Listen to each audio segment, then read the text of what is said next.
சற்று முன் ஒட்டுமொத்த தமிழகமும் அதிர்ச்சி. தமிழக வெற்றிக் கழக தலைவர் விஜயின் வீட்டில் அதிர்ச்சி, மரணம், குவியும் போலீஸ் படை. என்னாச்சு?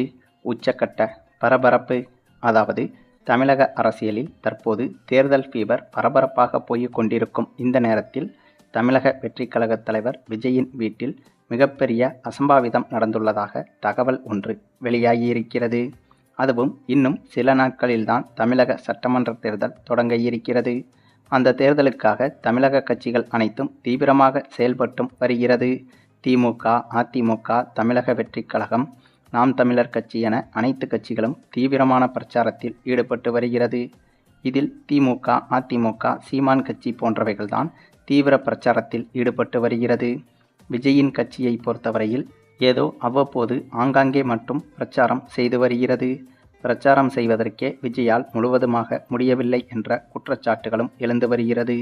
70 வயதை கடந்த முதல்வர் ஸ்டாலின் தீவிரமான தேர்தல் பிரச்சாரத்தில் பம்பரமாக சுற்றி கொண்டிருக்கும் அதே நேரத்தில் கிட்டத்தட்ட திரைப்படத்தில் ஓடி ஆடி சண்டை போடும் அந்த இளமை துள்ளலில் இருக்கும் விஜயால் முதல்வர் ஸ்டாலின் அளவிற்கு அரசியல் களத்தில் பிரச்சாரங்களில் செயல்பட முடியவில்லை என்பதுதான் வேடிக்கையாக இருக்கிறது.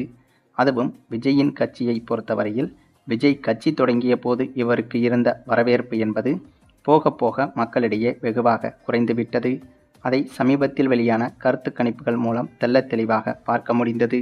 ஆரம்பத்தில் விஜய்க்கு 20%த்திற்கும் அதிகமான வாக்கு சதவீதம் இருப்பதாக கருத்து கணிப்புகள் கூறி வந்தது. ஆனால் சமீபத்தில் வெளியான முக்கியமான கருத்து கணிப்புகளை எடுத்துக்கொண்டால் விஜயின் கட்சிக்கு ஒரு சில கருத்து கணிப்புகள் 18% சொல்கிறார்கள்.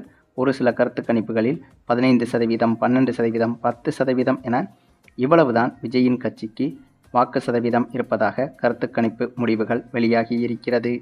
இவை அனைத்துக்கும் முக்கிய காரணம் விஜயின் அரசியல் செயல்பாடுகள் என்பது மக்களிடம் எடுபடவில்லை என்பதுதான் நிதர்சனமான உண்மை.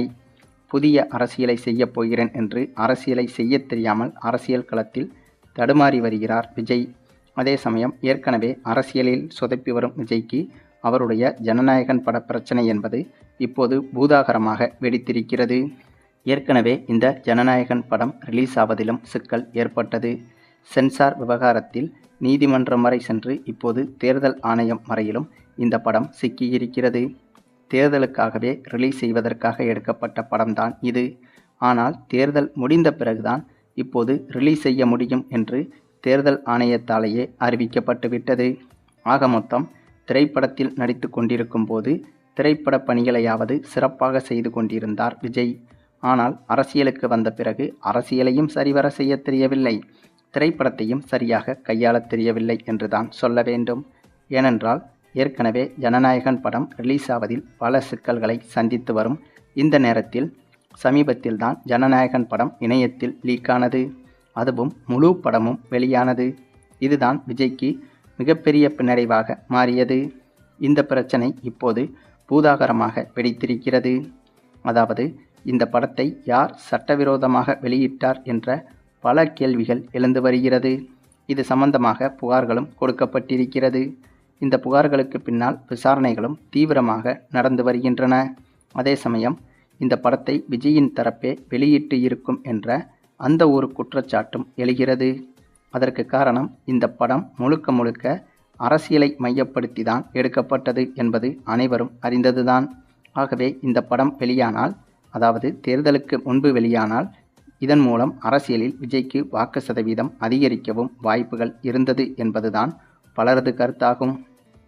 அப்படி இருக்கும்போது இந்த படத்தை தேர்தல் ஆணையம் நிறுத்திவிட்டதால் இந்த படம் மூலம் கிடைக்கும் விஜயின் வாக்கு வங்கி என்பது கிடைக்காமல் போய்விடும்.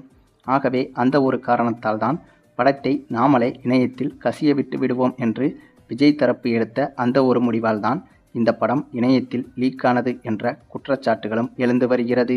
அதே சமயம் இந்த படம் வெளியானால் விஜய்க்கு மன உளைச்சல் ஏற்படும் என்றும், அதனால் விஜயால் இப்போது செய்து கொண்டிருக்கும் அரசியலை கூட சரிவர செய்ய முடியாது என்பதாலும் எதிர்க்கட்சிகள் சிலர் இந்த படத்தை சட்டவிரோதமாக லீக் செய்திருக்கலாம் என்ற குற்றச்சாட்டுகளும் இருக்கிறது. இதில் எது உண்மை எது பொய் என்பது விசாரணையின் முடிவில்தான் தெரிய வரும்.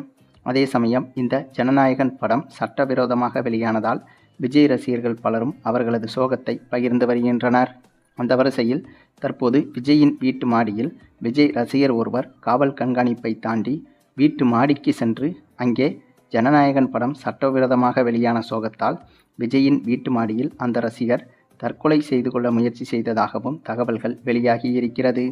ஆனால் நல்ல வேளையாக எதுவும் நடப்பதற்கு முன்பே காவலர்கள் அதை தடுத்து விட்டனர் என்றும் சொல்லப்படுகிறது.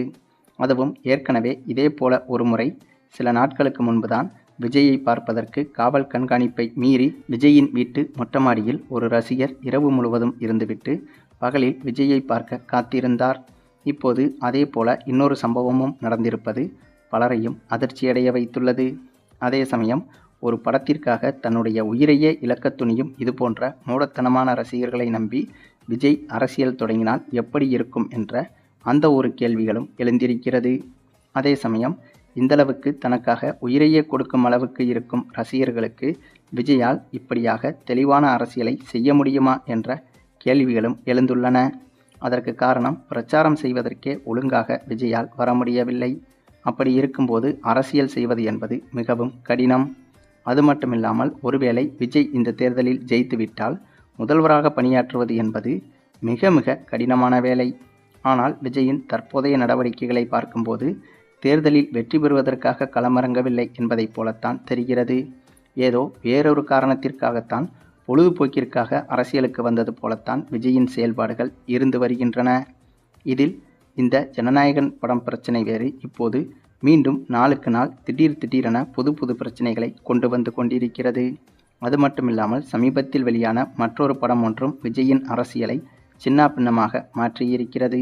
நடிகர் நட்டி என்பவர் நடித்த TN 2026 CM என்ற படம் என்பது முழுக்க முழுக்க விஜயின் கட்சியை மையப்படுத்தி எடுத்துள்ளதாக சொல்லப்படுகின்றன. இந்த படத்தில் விஜய் எதற்காக அரசியலுக்கு வந்திருக்கிறார் என்ற அந்த உண்மையான முகத்தை தோல் உரிப்பது போலத்தான் பல காட்சிகள் வைக்கப்பட்டுள்ளதாகவும் தெரிகிறது.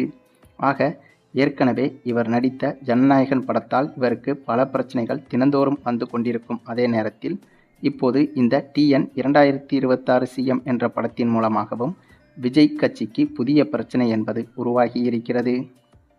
அதே சமயம் என்னதான் இவரின் தவறான அணுகுமுறைகளால் தான் இவ்வளவு விஷயங்கள் நடந்திருக்கிறது என்று சொன்னாலும் கூட இந்த மனுஷனுக்கு நாளுக்கு நாள் இவ்வளவு பிரச்சனையா என்று ஒரு வகையில் இவரை நினைத்து வேதனைப்படவும் தோன்றுகிறது.